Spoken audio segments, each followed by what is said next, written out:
بسم اللہ الرحمن الرحیم. السلام علیکم. میں ہوں ڈاکٹر ثانیہ چودھری اور آپ دیکھ رہے ہیں یوٹیوب چینل. ناظرین، ہمارے اس یوٹیوب چینل کے مختلف سیگمنٹ ہیں جس کے اوپر ہم کوریج دیتے ہیں.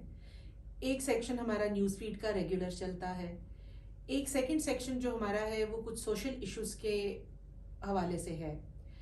اور ایک سیکشن ہم نے اسپیسیفکلی میڈیکل ایشوز یا کینسر کے کچھ ایشوز کے ساتھ اس کو ریلیٹ کیا ہے.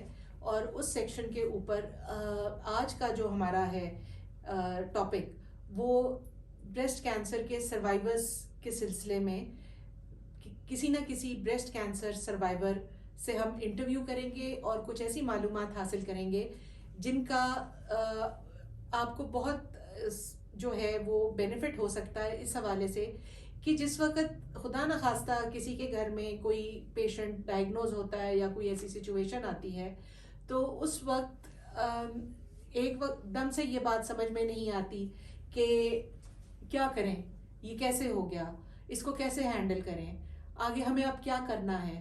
تو اس حوالے سے ہم نے یہ سوچا کہ سب سے بہترین سورس یہ معلومات دینے کا وہ لوگ ہیں جن کو اللہ تعالیٰ کی طرف سے یہ سلسلہ جو ہے اس کا سامنا کرنا پڑا. اور اس سلسلے میں آج ہماری گفتگو جو ہے وہ ڈاکٹر آمنہ نذیر سے ہے جو ایک بریسٹ کینسر سروائیور ہیں.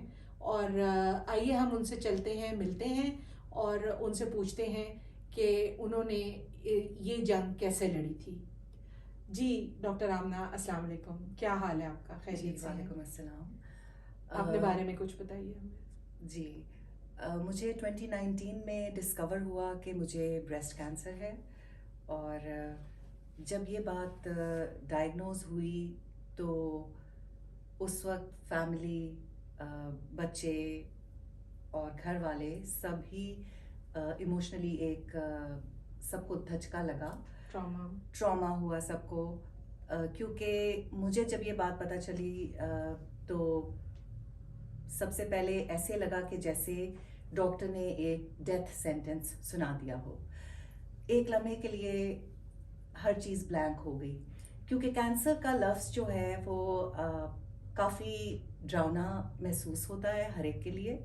لیکن اگلے ہی لمحے یہ خیال آیا کہ زندگی تو ایک آزمائش ہے اور اللہ تعالیٰ نے ہمیں ایک آزمائش سے گزارنے کے لیے یہ ایک ہمارے آگے ایک چھوٹی سی آزمائش رکھی ہے.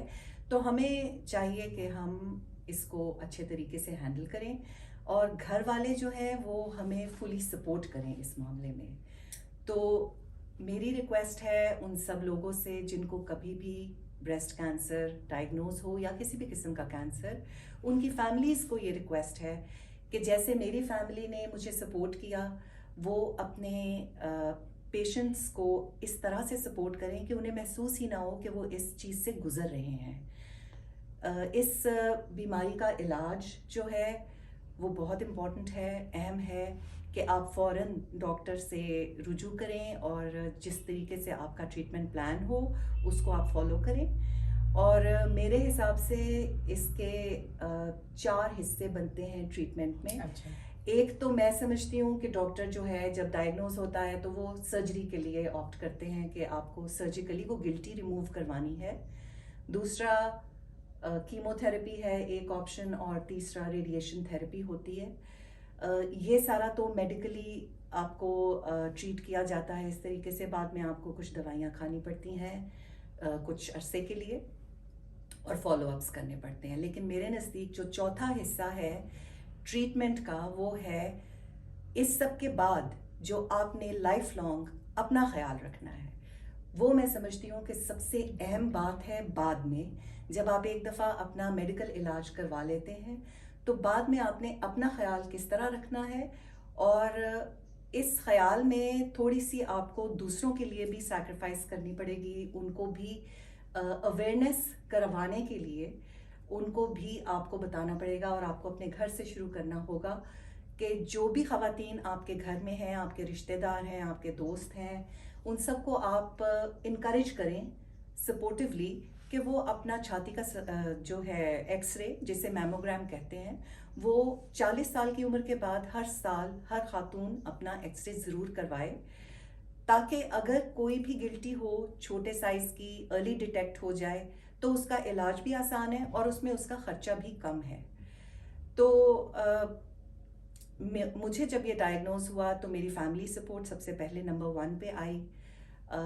ایموشنلی ایک لمحے کے لیے فیل ہوا کہ یہ تو بہت بڑی ایک چیز ہے, ایک بڑی آزمائش ہے, لیکن فیملی سپورٹ کے ساتھ اور ہمارے فیتھ کے ساتھ ہم اس چیز کو فائٹ کر سکتے ہیں اور کوئی بھی اس کو فائٹ کر سکتا ہے. اچھا, میں آپ سے کچھ سوالات ساتھ ساتھ پوچھتی رہوں گی جب آپ اجازت دیں. ایک تو مجھے بتائیے کہ آپ کا علاج جب ہوا تو یہ کہاں ہوا, کدھر کروایا علاج آپ نے؟ مجھے یہاں جو لاہور میں ہاسپٹل ہے شوکت خانم ہاسپٹل, وہاں پہ میں نے دکھایا. ڈاکٹر ذوالقرنین چودھری ایک ہیں وہاں پہ بریسٹ سرجن, ان سے میری سارا ڈائگنوسس پہ پروسیجر پہ اور پوری اس کو کاٹ دینا. ڈاکٹر ذوالقرنین چودھری شوکت خانم ہاسپٹل میں ہے, انہوں نے میری سرجریز کی. ڈاکٹر نیلم ہے وہاں پہ, وہ میری آنکالوجسٹ رہیں, اور ڈاکٹر مظہر ہے وہاں پہ جو میرے ریڈیشن کے ڈاکٹر تھے وہاں پہ. آپ کا شوکت خانم کی سروسز کے ساتھ کیا ایکسپیرینس رہا ہے, کس طرح فیڈ بیک دیں گے اس ہاسپٹل؟ سروسز بہت اچھی تھیں اور علاج بہت اچھے طریقے سے کیا گیا, لیکن صرف ایک مجھے یہ تھا کہ جس طرح باہر کے ملکوں میں پیشنٹ ڈاکٹر کا ریلیشن شپ ہوتا ہے اور فالو اپ ہوتا ہے, اس طرح سے فلی سیٹسفیکشن نہیں تھی میری. اچھا, آپ مطلب ہاسپٹل سے کیا چاہیں گی کہ وہ کہاں پر امپروو کریں اس کو؟ بہت سارے ایریاز میں امپروومنٹ کی ضرورت آج بھی ہے. شوکت خانم میں ڈاکٹرز کا جہاں تک تعلق ہے وہ میں بلیو کرتی ہوں کہ ان کی جو سروسز ہیں, جو کام وہ کر رہے ہیں وہ بیسٹ لیول پہ ہے, لیکن جو مینجمنٹ ہے وہاں پہ آ کر تھوڑا سا مجھے فیل ہوا کہ جس طرح سے باہر کے ملکوں میں ڈاکٹر اور پیشنٹ کا ریلیشن شپ ہوتا ہے, ایک بہت ہی سمپیتھیٹک, فرینڈلی اور سمپتھائز کرنے والا, وہ اس طرح سے نہیں تھا. اسٹاف جو ہے, نرسنگ جو ہے, وہاں پہ آ کے مجھے لگتا ہے کہ ٹریننگ جو ہے وہ اتنی اچھی نہیں ہے اسٹاف کے لیے. اچھا, ایک چیز میں آپ سے پوچھنا چاہوں گی جس کا شاید ہمارے بہت سے جو چونکہ خواتین کا یہ مرض ہے زیادہ تر, تو خواتین جنرلی یہ سوچتی ہیں کہ ان کو خواتین کے پاس ہی جانا چاہیے, تو آپ نے کسی خاتون سرجن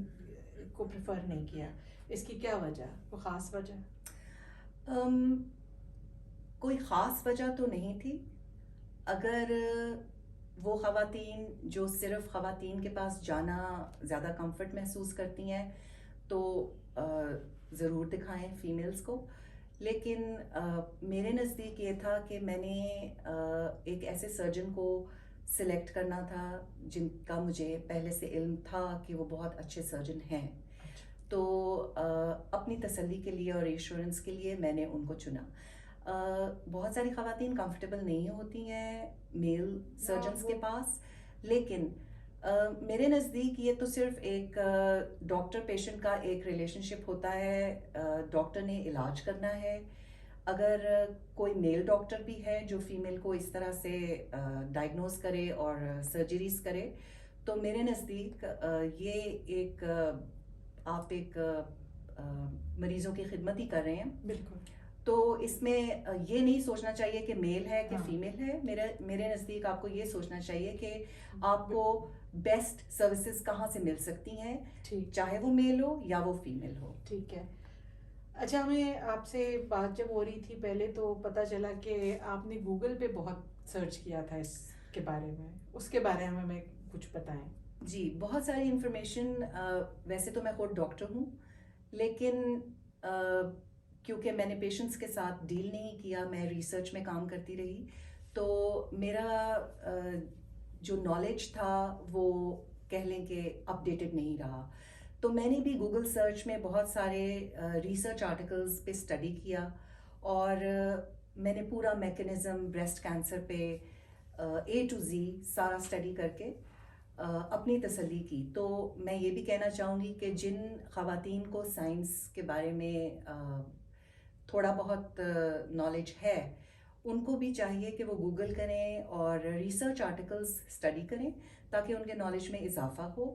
اور اس سے یہ فائدہ ہوتا ہے کہ آپ کو ایک چیز کی سمجھ بوجھ لگ جاتی ہے, تو آپ کے اندر جو ایک خوف بیٹھا ہوتا ہے کہ مجھے پتہ نہیں کیا ہو گیا ہے, تو وہ کم ہو جاتا ہے. اچھا یہ بتائیے گا کہ ٹریٹمنٹس کے کوئی سائیڈ افیکٹس رہے ہیں آپ کو؟ ٹریٹمنٹس کے سائیڈ افیکٹس ہوتے ہیں, بالکل ہوتے ہیں. جو سرجری ہوتی ہے اس کے بعد پوسٹ سرجیکل آپ کو اسٹفنس ہو جاتی ہے مسلز میں اور پین رہتی ہے, اور آپ کی اسکن پہ ریئیکشن ہو سکتا ہے ریڈیشن کی وجہ سے, اور ریڈیشن کے بھی آفٹر افیکٹس ہوتے ہیں. اور یہ کچھ ایسے افیکٹس بھی ہوتے ہیں ریڈیشن کے جو کہ 5 سال کے بعد نمایاں ہونے شروع ہوتے ہیں. جیسے کہ جس حصے میں ٹارگیٹڈ ریڈیشن تھراپی چل رہی ہے ادھر جو بھی آرگنز ہیں وہ 5 سال کے بعد ہو سکتا ہے کہ تھوڑے بہت افیکٹ ہوں. یہ ریڈیشن کیونکہ پھیلتی ہے تھوڑی بہت آس پاس کے سراؤنڈنگس میں, اس کی وجہ سے یہ ہوتی ہے. تو اسی لیے میں زیادہ اسٹریس کرتی ہوں کہ فالو اپ ٹریٹمنٹ بہت ضروری ہے ہر خاتون کے لیے. ٹریٹمنٹ کے بعد ہر سال آپ کو باقاعدگی سے اس پہ غور کرنا چاہیے, ڈاکٹر سے رجوع کرنا چاہیے. اپنا چھاتی کا ایکس رے میموگرام ایوری ایئر کروانا ضروری ہے بعد میں. اور سب سے اہم بات یہ ہے کہ اس کی لیٹس سے ڈائگنوسس سے پہلے اگر آپ خود کا معائنہ کر لیں, بلا ناغہ کر لیں, سیلف ایگزامینیشن کر لیں, وہ بہت اچھی رہتی ہے. لیکن انفارچونیٹلی خواتین جو ہیں وہ اس طریقے سے اپنے آپ کو سیلف ایگزامن نہیں کر پاتی جس طرح سے کہ کوئی سرجن ڈاکٹر کرے گا. اور میرے کیس میں بھی یہ ہوا تھا, میں اپنا معائنہ خود کیا کرتی تھی ریگولر بیسس پہ, لیکن مجھے بھی اپنی گلٹی محسوس نہیں ہوئی کیونکہ وہ چھوٹی تھی اور وہ ڈیپ تھی, تو مجھے نہیں پتا چلا. لیکن شاید وہ پہلی بایوپسی پہ بھی نہیں تھی پکڑی. جی ہاں, پہلی بایوپسی بھی نیگیٹو آئی تھی, تو ایسا بھی ہو سکتا ہے. سیکنڈ سرجری پہ جو بایوپسی ہوئی تھی اس میں پازیٹیو آیا تھا. جی لیکن پکڑی ایگزامینیشن پر ہی گئی ہے. ایگزامینیشن پہ میں نے آپ کو بتایا اسی وجہ سے جو سرجن ہے وہ بہت میٹر کرتا ہے کہ ایکسپیرینسڈ ہو.